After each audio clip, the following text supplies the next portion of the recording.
بسم الله الرحمن الرحيم إذا جاء نصر الله والفتح ورأيت الناس يدخلون في دين الله أفواجا فسبح بحمد ربك واستغفره إنه كان توابا. سيدنا ومولانا محمد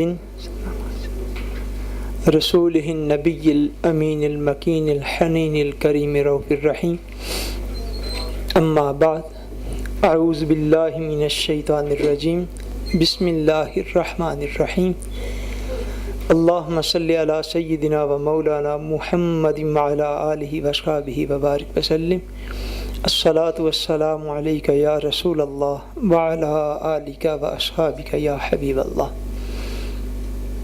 اللہ تبارک و تعالی وحدہ لا شریک کا بے پایاں فضل و کرم اور احسان و انعام ہے کہ جس نے باعث تخلیق کائنات رحمت للعالمین شافع روز جزا حضور سیدنا محمد مصطفیٰ صلی اللہ علیہ وآلہ وسلم کے مبارک وسیلہ سے ہم سب کو دولت ایمان عطا فرمائی.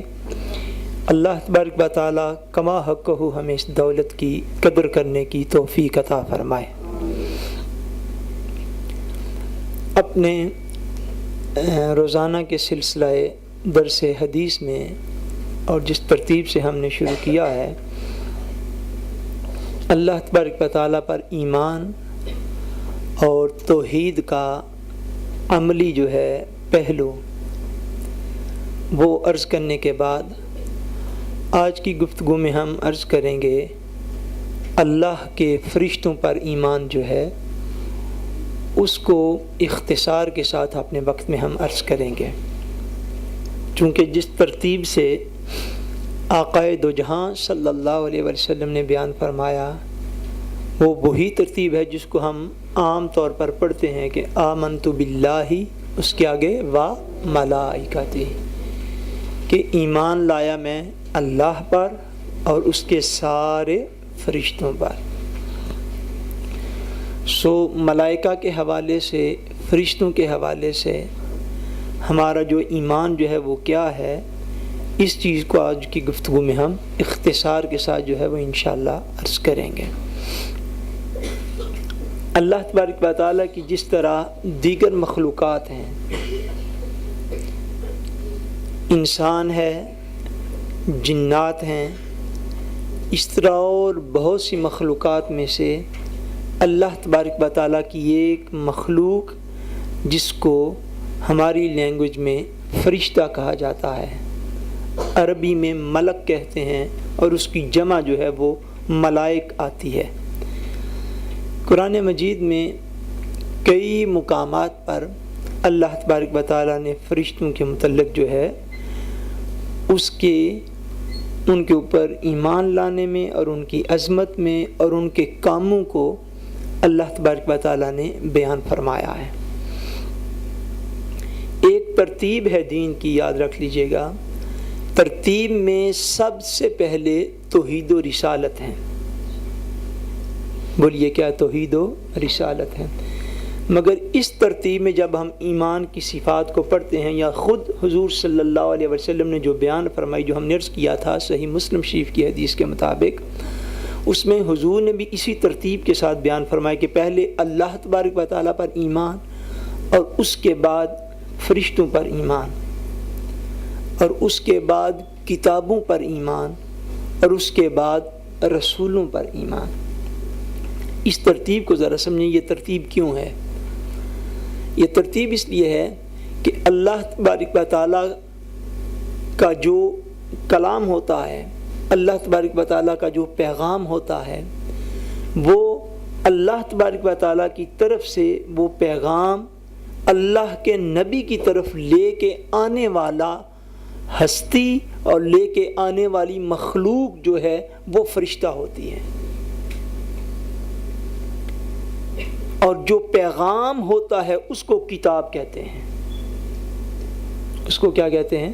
کتاب. اب آپ دیکھیں، ادھر میری طرف دیکھیں تو آپ کو سمجھ میں آئے گی.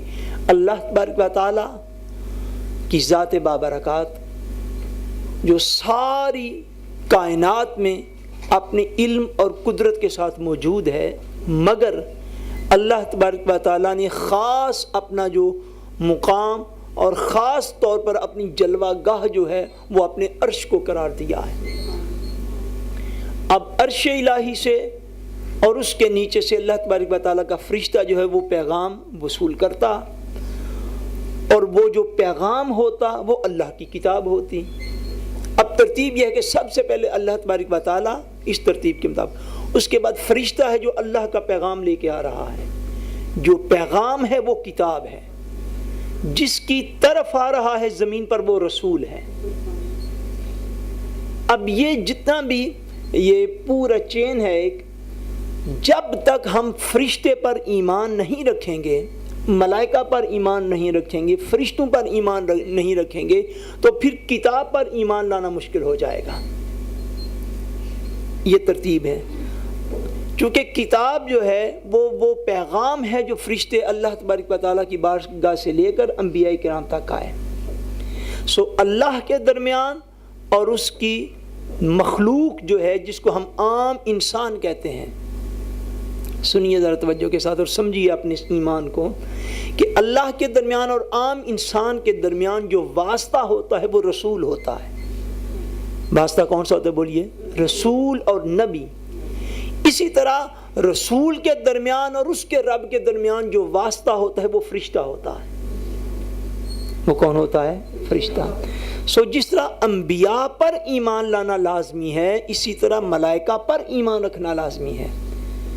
اگر معاذ اللہ فرشتوں کا، ملائکہ کا انکار کر دیا جائے تو یہ صراحتاً اسلام کا انکار ہو جائے گا، کیونکہ جیسا باقی ساری امت کے درمیان اور ان کے رب کے درمیان جو واسطہ اور وسیلہ ہوتا ہے وہ اللہ کا نبی ہوتا ہے، اس طرح اللہ کے نبی کے درمیان اور اس کے رب کے درمیان جو واسطہ اور وسیلہ ہوتا ہے وہ فرشتہ ہوتا ہے۔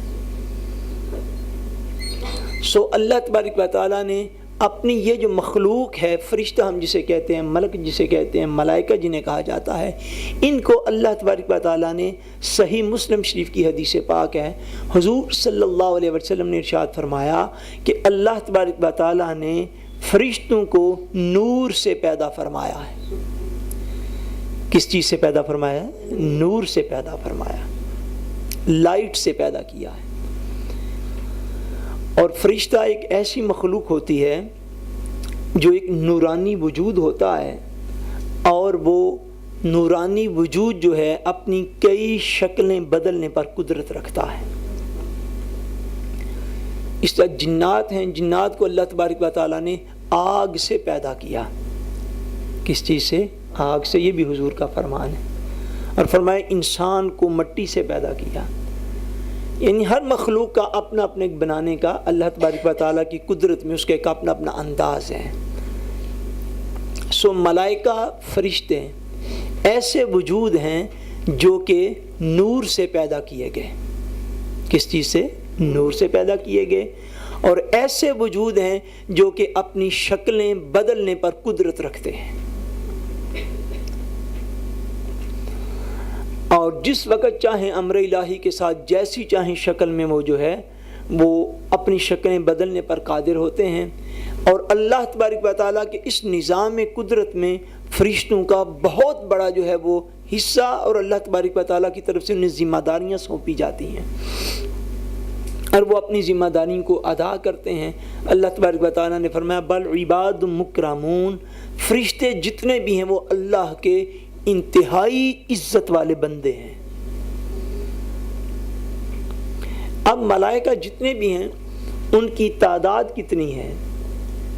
تعداد کے اعتبار سے قرآن مجید میں فرمایا گیا ہے کہ ملائکہ کی تعداد کو کوئی بھی شخص جان نہیں سکتا، کوئی بھی شخص جان نہیں سکتا۔ اتنی زیادہ تعداد میں اللہ تبارک و تعالیٰ نے فرشتوں کو پیدا فرمایا۔ اور حضور نبی دو جہاں صلی اللہ علیہ وسلم نے ارشاد فرمایا ہے، فرمایا کہ آسمانوں پر 4 انگل کے برابر بھی جگہ ایسی خالی نہیں ہے جہاں پر کوئی نہ کوئی فرشتہ اللہ تبارک و تعالیٰ کو سجدہ نہ کرتا ہو۔ اور آسمان اللہ کریم نے کتنے بنائے بولیے؟ 7 آسمان بنائے، اور ان کی وسعت جو ہے وہ اللہ اور اللہ کا رسول ہی بہتر جانتا ہے۔ اور حضور نے فرمایا کہ اتنی تعداد میں اللہ کریم نے فرشتوں کو پیدا کی، اتنی تعداد میں پیدا فرمایا ہے کہ 4 انگل جگہ بھی آسمانوں پر ایسی خالی نہیں ہوتی جہاں پر ملائکہ اللہ تبارک و تعالیٰ کو سجدہ نہ کر رہے ہوں، اس کی عبادت نہ کر رہے ہوں۔ یہ اللہ تبارک و تعالیٰ کی وہ نورانی مخلوق ہے جس کو مختلف ذمہ داریاں بھی دی گئی ہیں۔ ایک طرف قرآن مجید نے ایک مقام پر اللہ کریم نے ارشاد فرمایا کہ کچھ فرشتوں میں سے فرشتے ایسے ہیں جو اس ڈیوٹی پر مامور ہیں کہ وہ اللہ تبارک و تعالیٰ کے عرش کو اٹھائے ہوئے ہیں، اللہ تبارک و تعالیٰ کے عرش کو اٹھائے ہوئے ہیں وہ فرشتے، اور ان کی تعداد بھی بیان فرمائی کہ وہ 8 فرشتے ہیں جو اللہ تبارک و تعالیٰ انہیں کیا کہا جاتا ہے؟ حاملین عرش، حاملین عرش، جو اللہ تبارک و تعالیٰ کے عرش کو اٹھائے ہوئے ہیں۔ اور وہ فرشتے ایسے ہیں جو عرش الہی کو اٹھائے ہوئے بھی ہیں، اور اس عرش الہی کو اٹھائے ہوئے اس کے ساتھ ساتھ وہ یہ ڈیوٹی دے رہے ہیں کہ حضور صلی اللہ علیہ وسلم کی جو امت ہے اس کی بخشش کے لیے اللہ کے حضور دعائیں بھی کرتے رہتے ہیں۔ فرمایا وہ حاملین عرش اللہ تبارک و تعالیٰ کے عرش کو بھی اٹھانے کی ڈیوٹی دیتے ہیں، اور اس کے ساتھ ساتھ یعنی وہ انتہائی قرب والے فرشتے ہیں اللہ کریم کی بارگاہ میں، اور وہ جو ہے امت مسلمہ کی بخشش اور مغفرت کے لیے اللہ تبارک و تعالیٰ کے حضور دعائیں بھی کرتے رہتے ہیں۔ اسی طرح قرآن مجید میں ایک اور مقام پر فرمایا گیا کہ جہنم پر، دوزخ پر ہم نے جو فرشتے مقرر کیے ہیں ان کی تعداد 19 ہے، نتن۔ فرمایا کہ دوزخ پر جتنے ہم نے فرشتے مقرر کیے ان کی کتنی تعداد ہے بولیے؟ 19۔ حضور صلی اللہ علیہ وسلم پر جب یہ آیات نازل ہوئی نا تو لگتا ایسے ہے، یعنی تفاسیر کو پڑھ کے، کہ وہ جو مکے والے تھے کافر مشرک، ان کا بھی جو ذہن تھا بڑا یعنی مادیت زدہ قسم کا ذہن تھا، ریالٹی کو حضور کی زبان سے سن کر نہیں مانتے تھے، بلکہ وہ اپنی بس ذہنی استطاعت جس طرح ہوتی عام انسانوں کی اس طرح مانتے۔ جب حضور پر یہ آیات نازل ہوئیں کہ حبیب انہیں بتاؤ کہ دوزخ پر جو فرشتے مقرر ہیں ان کی تعداد 19 ہے، تو ابو جہل اور دیگر لوگ یہ باتیں کرنے لگے، کہنے لگے یار تم اتنے قوی ہو، مضبوط ہو، اتنے طاقتور لوگ ہو تم مکے والے، کیا تم 100 مل کے بھی معاذ اللہ ایک فرشتے کو نہیں پکڑ لو گے؟ تو 100 مکے والے کافر مشرک مل کے فرشتوں کو پکڑ لینا، تو اگر معاذ اللہ خدا نے ہمیں جہنم میں پھینکا بھی تو ہم ان کو پکڑ کے ایک سائڈ پہ کر کے دوڑ کے جنت میں چلے جائیں گے۔ اس طرح کے کنسیپٹ ان کے جو مادی کنسیپٹ ہوتے ہیں، میں جو عقل میں آیا سو کہہ دیا، مگر انہوں نے یہ راز نہیں سمجھا کہ ان کی 19 کی تعداد کی حکمت کو اللہ کریم جانتا ہے، مگر اگر وہ چاہے تو ایک بھی فرشتے کو مقرر نہ فرمائے پھر بھی جہنم سے کوئی نکل نہیں سکے گا، اس کے اختیارات کی کوئی حد نہیں ہے۔ مگر فرمایا کہ جہنم پر ہم نے جو ملائکہ مقرر کی ان کی تعداد جو ہے وہ 19 ہے۔ اس طرح اللہ تبارک و تعالیٰ نے مختلف ڈیوٹیاں، مختلف ذمہ داریاں اور مختلف جو ہیں وہ فرائض جو ہیں وہ فرشتوں کے ذمے جو ہیں وہ لگا رکھے ہیں۔ سارے فرشتوں میں سے ایک یہ بھی مسئلہ جو ہے وہ یاد رکھیے گا، سارے فرشتوں میں سے 4 فرشتے جو ہیں وہ سب سے زیادہ افضل اور اعلیٰ ہیں، سب سے زیادہ افضل اور اعلیٰ ہیں، بلکہ اب اس سے بھی ذرا نیچے آ جائیں۔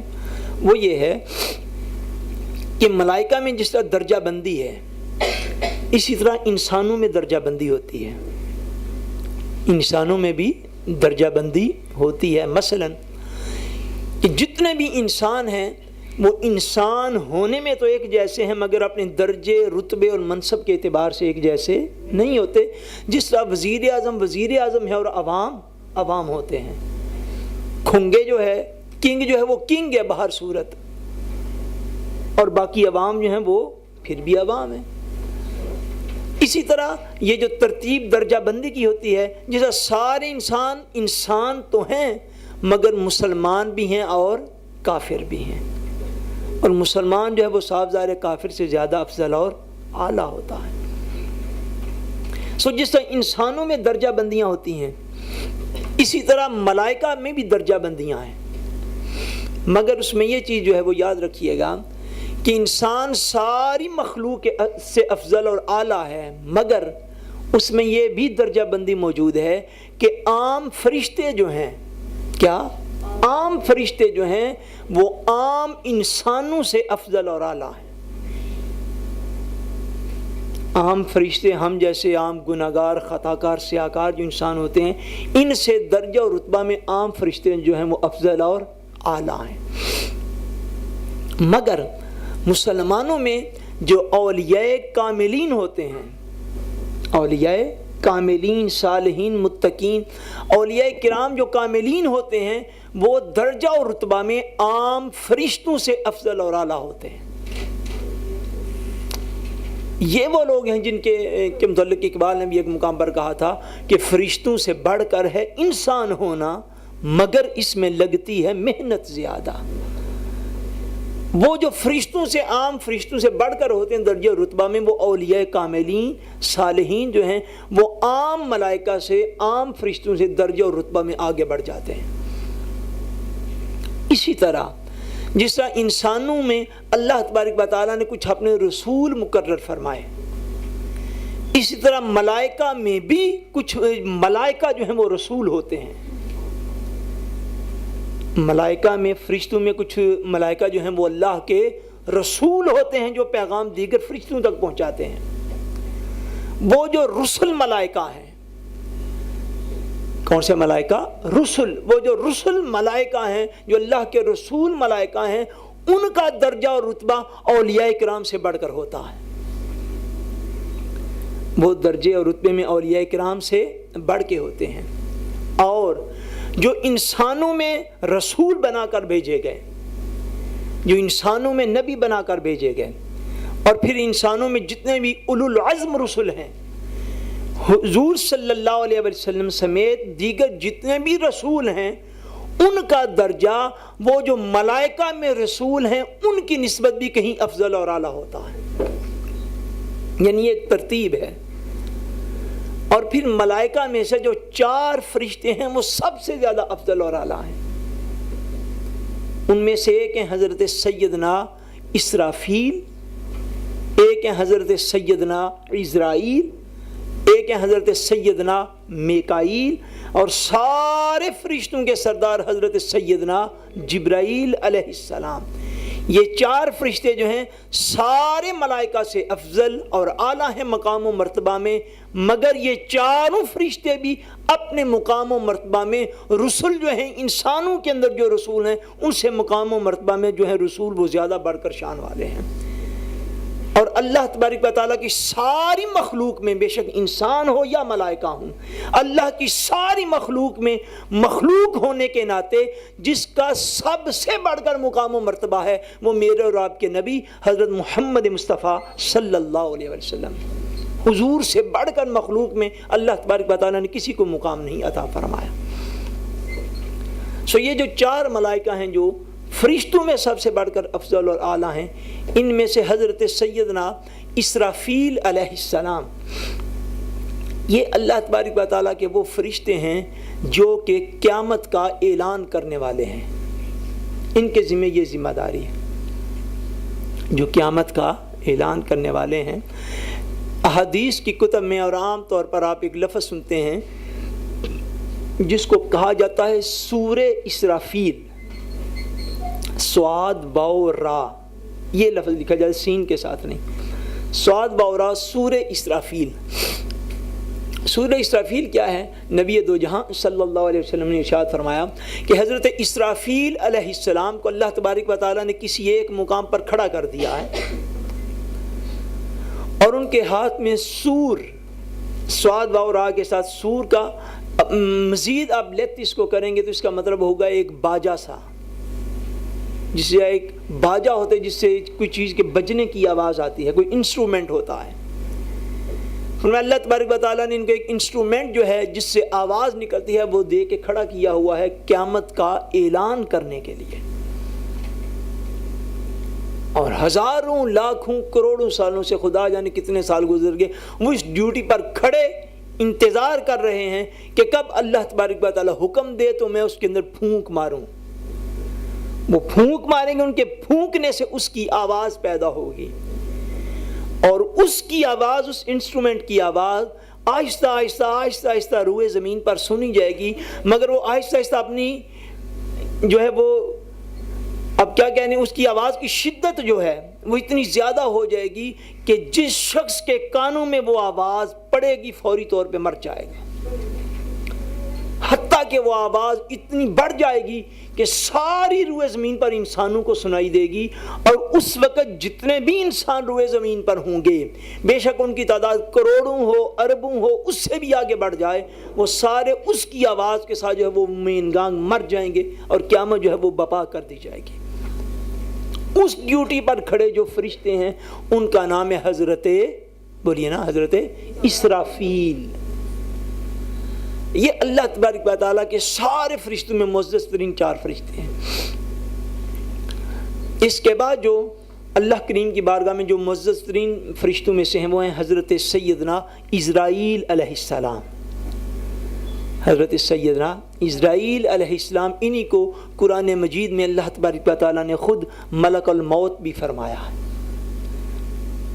فرمایا یہ موت کا فرشتہ ہے. جب سے انسانیت بنی ہے تب سے لے کر آج تک, اور آج سے لے کر قیامت تک جتنے بھی انسان اس دنیا سے چلے جاتے ہیں ان کی روح کو قبض کرنا اس فرشتے کی ذمہ داری ہے اور ان کی ڈیوٹی ہے. اور اللہ تبارک و تعالیٰ نے ان کو بڑی عظمتیں, بڑی طاقتیں اور بڑی قوتیں عطا فرمائی ہیں.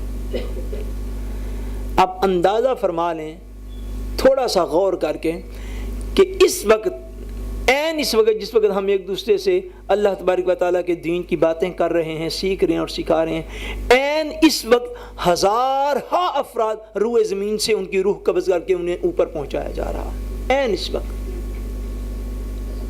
اور 1 منٹ میں روئے زمین پر ہزاروں لوگ ہر روز مرتے ہیں 1 منٹ کے اندر. اور اس فرشتہ عظیم کی اللہ تبارک و تعالیٰ کے ہاں قدر و منزلت اور اس کا اختیار دیکھیں کہ ساری روئے زمین پر یہ ایک فرشتہ سارے انسانوں کی جان قبض کرتا ہے. اتنا اختیار اللہ کریم نے عطا فرمایا. اور عرفاء نے غالباً یہاں تک بھی فرمایا ہے کہ سیدنا اسرائیل علیہ السلام کو اللہ کریم نے اتنی قوت, اتنی طاقت, اتنی عظمت بخشی ہے کہ ہر انسان کو ایک دن میں 70 مرتبہ دیکھتے ہیں, 70 مرتبہ دیکھتے ہیں ہر روز. اور عرفاء نے یہ بھی بیان فرمایا کہ انسان کی جو پیشانی ہے, ماتھا جو ہوتا ہے اس کا, اس میں اس کی موت کا وقت ہوتا ہے. اور سیدنا اسرائیل علیہ السلام ہر شخص کو روزانہ 70 مرتبہ دیکھتے ہیں کہ اس کا وقت کب پورا ہونے والا ہے. اور جو ہی اس کا وقت پورا ہو جاتا ہے پھر وہ بے شک دریا میں ہو یا سمندر میں ہو, جہاز میں ہو یا گاڑی میں ہو, گھر میں ہو یا اپنے باڈی گارڈوں کے پہرے کے اندر کھڑا ہو, بے شک اس کے پہرے پر 1000 انسان کو متعین کر دیا جائے اور ساری جدید ساری چیزیں اس کے سامنے لا کے کھڑی کر دی جائیں اور اس کو محفوظ کرنے کی ساری بھی کوشش کر لی جائے, مگر جب اس کا وقت آ جاتا ہے سیدنا اسرائیل علیہ السلام اس کے آگے روح قبض فرما لیتے ہیں. اور اللہ کریم نے آپ کو اتنا اختیار عطا فرمایا, آپ ذرا توجہ سے سنیے, کہ ایک ہی وقت میں کافر بھی دنیا سے جاتا ہے, مومن بھی جاتا ہے, متقی پرہیزگار بھی جاتا ہے, گناہگار خطاکار بھی جاتا ہے. اور جو شخص جس طرح کے عقیدے اور عمل رکھتا ہے, حضرت اسرائیل علیہ السلام اس کی موت کے وقت اس کے سامنے اس طرح کی شکل لے کے آتے ہیں. اتنا اختیار اللہ, ایک فرشتہ ہے اور اس کی رفتار کا یہ عالم ہے کہ ساری روئے زمین پر ایک ہی وقت میں وہ پہنچتا ہے, اور اس کے اختیار کا یہ عالم ہے کہ ایک ہی وقت میں ہزاروں لوگوں کی روحوں کو قبض کرتا ہے. اور اس کے بعد اس کی عظمت کا یہ عالم ہے کہ ہر شخص کے سامنے اس کی موت کے وقت ایسی شکل و صورت لے کر جاتا ہے جس سے اس شخص کے عقائد اور اعمال ہوتے ہیں. اور فرشتہ ایک ہے. ایک حدیث پاک میں آتا ہے کہ ایک دفعہ حضرت سیدنا اسرائیل علیہ السلام حضرت موسیٰ علیہ السلام کی بارگاہ میں حاضر ہوئے.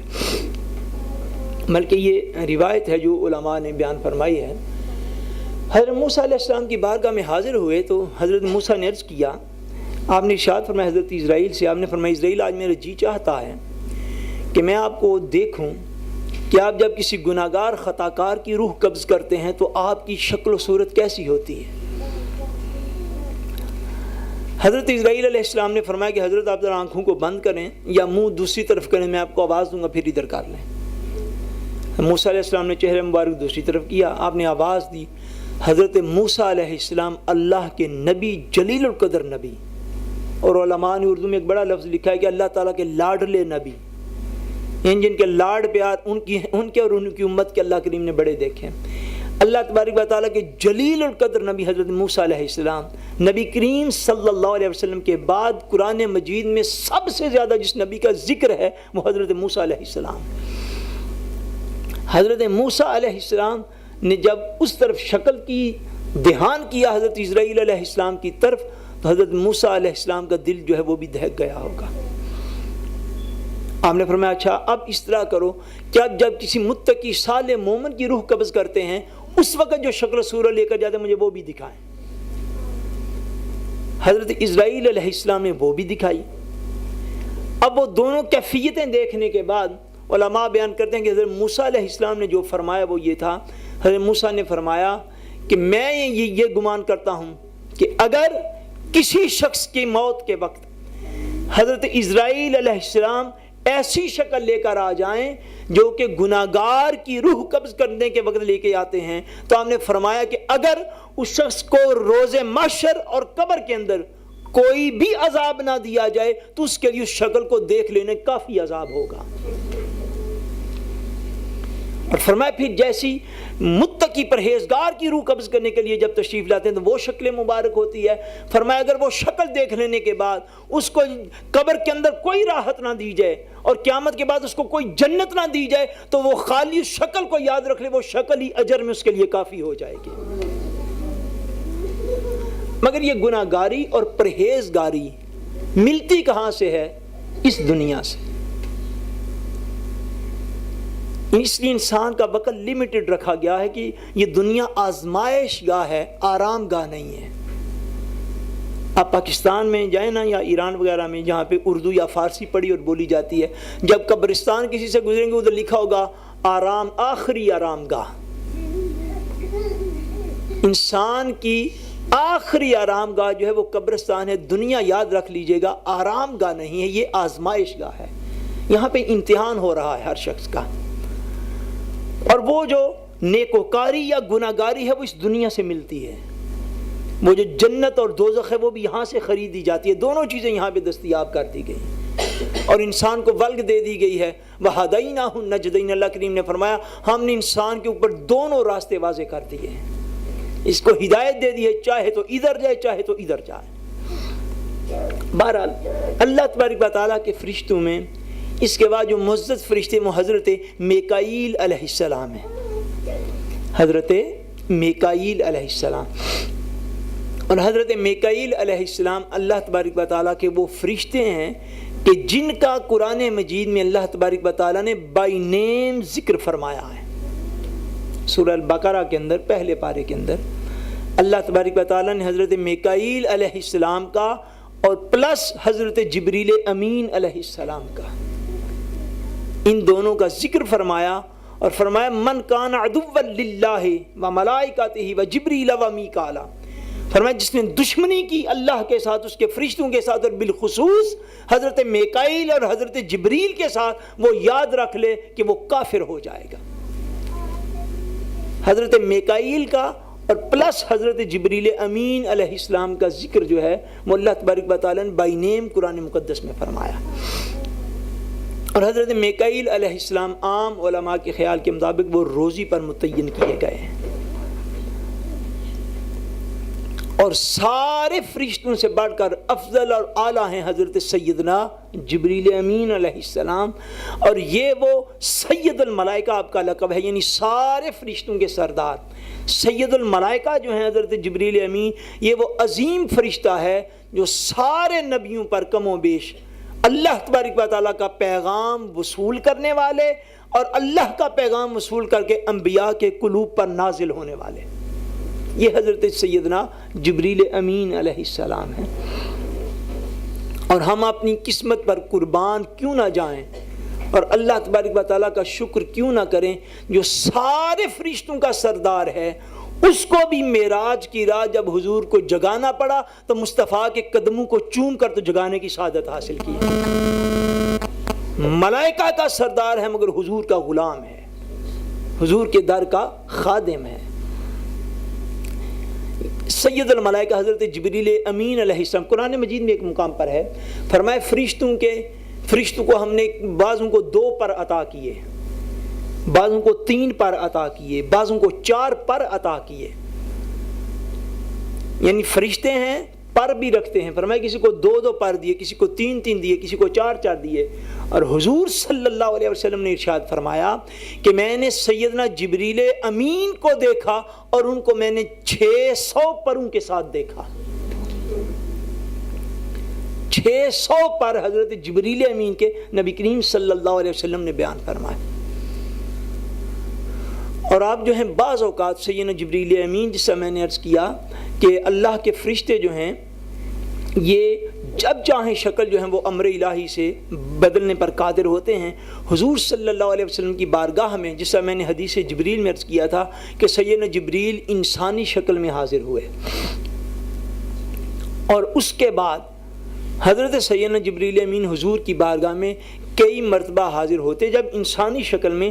تو حضور کے ایک صحابی تھے جن کا نام تھا حضرت دحیہ، کیا نام بولی؟ حضرت دحیہ کلبی رضی اللہ تعالی عنہ۔ یہ وہ حضور کے صحابی تھے کہ حضرت جبریل امین جب انسانی شکل میں حاضر ہوتے تو سب سے زیادہ آپ حضرت دحیہ کی شکل میں حضور کی بارگاہ میں حاضر ہوئے۔ دیکھنے والے دیکھتے کہ حضرت دحیہ حضور کی بارگاہ میں حاضر ہیں، بات کر کے چلے جاتے، حضور فرماتے نہیں یہ دحیہ نہیں تھا، یہ اللہ کا فرشتہ جبریل امین تھا۔ انسانی شکل میں جب بھی آتے تو اکثر حضرت دحیہ کلبی رضی اللہ تعالیٰ عنہ کی شکل میں حضور صلی اللہ علیہ وسلم کی بارگاہ اقدس میں حاضر ہوتے تھے۔ فرشتے جتنے بھی ہیں اللہ تبارک و تعالیٰ کے مقرب اور عزت والے بندے ہیں، اور ان پر ایمان رکھنا ہمارے ایمان کی بنیادوں میں سے ہے۔ اسی طرح حضور صلی اللہ علیہ وسلم نے ارشاد فرمایا کہ ہر انسان کے ساتھ اللہ تبارک و تعالیٰ نے 2 فرشتے رکھے ہیں۔ ہر انسان کے ساتھ کتنے فرشتے؟ 2۔ فرمایا ان میں سے ایک دائیں طرف ہوتا ہے، دوسرا بائیں طرف ہوتا ہے، اور دائیں طرف والا جو ہے وہ انسان کی نیکیاں لکھتا رہتا ہے، اور بائیں طرف والا جو ہے وہ انسان کے گناہ لکھتا رہتا ہے۔ مگر فرمایا ان دونوں میں سے بھی اللہ تبارک و تعالیٰ نے جو دائیں طرف والا فرشتہ ہے اس کو بائیں والے پر امیر بنا دیا ہے، دائیں والے کو بائیں والے پر امیر بنا دیا، اس کو حاکم اور نگران بنایا ہے۔ یعنی اگر کوئی بات میں فوقیت لینی ہو تو دائیں طرف والے کو فوقیت حاصل ہوتی ہے۔ حضور نے فرمایا جب کوئی شخص نیکی کرتا ہے تو جو دائیں طرف والا فرشتہ ہے وہ اسی وقت اس کی نیکی لکھ لیتا ہے، اسی وقت اس کی نیکی کو لکھ لیتا ہے۔ فرمایا جب انسان کوئی گناہ، برائی اور بدی کرتا ہے پھر بائیں طرف والا فرشتہ جب اس کو لکھنے لگتا ہے تو دائیں طرف والا اس کو تھوڑی دیر کے لیے روک دیتا ہے، کیونکہ وہ امیر ہوتا ہے، وہ نگران ہوتا ہے اس کا بھی۔ حضور پھر کیا کرتے ہیں؟ فرمایا کیونکہ وہ نگران ہے اس لیے اس کو تھوڑی دیر کے لیے روک دیتا ہے، اور حضور نے جو دیر ارشاد فرمائی حدیث پاک میں اگر اس کو ہم موجودہ اصطلاح کے اندر سمجھیں تو وہ وقت جو ہے تقریباً 7 گھنٹے بنتا ہے۔ شاید آپ نے یہ بات آج سے پہلے کبھی نہ سنی۔ جو حضور نے ارشاد فرمایا اس کا اگر موجودہ دور کی ٹرانسلیشن میں ٹرانسلیٹ کریں تو تقریباً 7 گھنٹے وہ بدی کے لکھنے کو مؤخر کر دیتے ہیں۔ لیکن یہ جو رائٹ سائڈ پہ فرشتہ ہوتا ہے اللہ کا، یہ اس کی مرضی پہ ڈیپینڈ کرتے ہیں چونکہ وہ نگران بنا کے بھیجا گیا۔ حضور نے فرمایا وہ اگر انسان گناہ کرتا ہے مسلمان تو وہ اس کو کہتے ہیں ذرا تھوڑی دیر کے لیے رک جا اور تقریباً 7 گھنٹے انتظار کر۔ اگر یہ 7 گھنٹے میں اللہ کی تسبیح کرتا ہے یا اس کے حضور توبہ اور استغفار کر لیتا ہے تو اس کے گناہ کو نہ لکھو۔ یہ اللہ کریم کا کتنا کرم ہے، کتنا کرم ہے، کتنی رحمت ہے کہ جب اس کی اطاعت سے کوئی مسلمان نکلتا بھی ہے وہ پھر بھی وقت دیتا ہے کہ شاید اس کو اپنے گناہ پر شرمندگی ہو، شاید اس کو اپنے گناہ پر ندامت ہو، شاید وہ اپنے گناہ پر پچھتانے والا ہو۔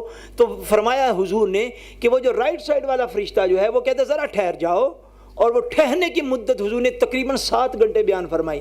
فرمایا اتنی دیر تک وہ ٹھہرا رہتا ہے اور وہ کہتا ہے ٹھہر جو، اب اگر اس نے توبہ کر لی، اب اگر یہ سجدے میں گر پڑا، بھئی 7 گھنٹے میں کوئی تو نماز کا وقت آئے گا نا، اگر یہ وضو کر کے پھر کھڑا ہو گیا، پھر کہنے لگا سبحانک اللہم و بحمدک، پھر سر سجدے میں رکھ کے کہتے سبحان ربی الاعلیٰ، سبحان ربی الاعلیٰ، پھر فرمایا اگر اللہ کی تسبیح، تحمید اور استغفار کرتا ہے تو پھر اس کے گناہ کو نہ لکھنا۔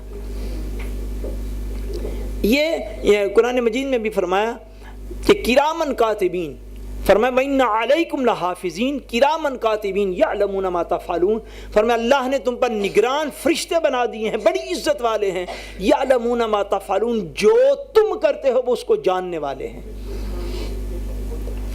انسان کو کسی بھی لمحہ میں، کسی بھی وقت انسان کو اس بات سے جو ہے وہ غافل نہیں رہنا چاہیے کہ وہ اگر اکیلا بھی ہوگا تو اللہ کے فرشتے جو ہیں اس کے ساتھ ہوں گے۔ اور جس طرح انسان کوئی گناہ اور غلطی اپنے بہن بھائیوں کے پاس بیٹھ کے کرتے ہیں ہونے سے اس کو حیا آتی ہے، اس کو شرمندگی محسوس ہوتی ہے کہ وہ کوئی غلطی اپنے ماں باپ کے بیٹھے ہوئے کرے، اپنے استاد یا پیر و مرشد کے بیٹھے ہوئے کرے۔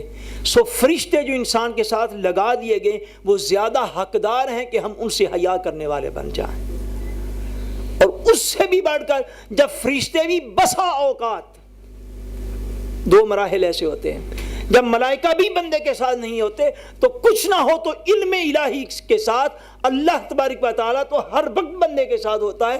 اللہ تبارک و تعالیٰ زیادہ حقدار ہے کہ اللہ کی مخلوق اس کی نافرمانی کرنے میں اس سے حیا کرے۔ اور نافرمانیوں کی بھی جتنی بھی چیزیں ہیں وہ ساری اللہ تبارک و تعالیٰ نے انسان کے من میں ڈال دی ہیں، من میں یہ چیزیں ڈال دی گئی ہیں۔ حضور صلی اللہ علیہ وسلم نے ایک دفعہ فرمایا گناہ صغیرہ کی تعریف کرتے ہوئے، کس گناہ کی؟ گناہ صغیرہ، چھوٹے گناہ کی۔ حضور نے فرمایا گناہ صغیرہ کی تعریف یہ ہے کہ شخص نے پوچھا یا رسول اللہ گناہ کون سی چیز ہوتی ہے؟ فرمایا ایسی چیز جس کو تم اپنے من میں یہ خیال کرو کہ اگر کسی کو اس کا پتہ چل گیا تو وہ کیا کہے گا۔ فرمایا ہر وہ چیز تمہارے لیے گناہ ہو جائے گی۔ اس کو تم یہ سمجھو میری اولاد نے دیکھ لیا تو وہ کیا کہے گی، میرے دوست نے دیکھ لیا تو کیا کہے گا، بھائی کو پتہ چل گیا وہ کیا کہے گا، استاد پیر و مرشد امام کو پتہ چل گیا وہ کیا کہے گا۔